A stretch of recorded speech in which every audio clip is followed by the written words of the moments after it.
Program makan bergizi gratis di sejumlah sekolah di Merauke, Papua Selatan terpaksa dihentikan sementara. Belum cairnya anggaran membuat mitra MBG tak bisa lanjutkan pemberian MBG pada siswa. Sekolah Dasar Yapis 1 Merauke tak lagi menerima MBG sejak awal pekan ini. Pihak sekolah menerima pemberitahuan penghentian distribusi MBG lantaran dapur SPPG Mitra Putri Papua Selatan berhenti beroperasi.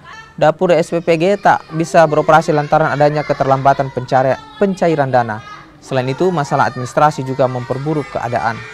SPPG Mitra Putri Papua Selatan melayani 8 sekolah dengan jumlah penerima MBG mencapai 4.000 siswa. Dari pihak dapur, kalau untuk hari Senin mungkin mereka libur gitu. Aku sempat nanya kenapa tidak ada gitu loh.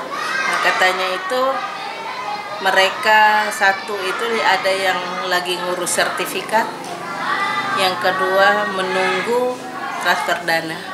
Kalau bilang dampaknya ke anak-anak pastilah Mbak ya, karena sudah beberapa waktu ini hampir 1 bulan ya, itu rutin setiap hari, terus kemarin tidak ada. Jadi ada sih orang tua yang sempat nanya, kenapa ndak ada makan? Nah, baru kami jelasin gitu.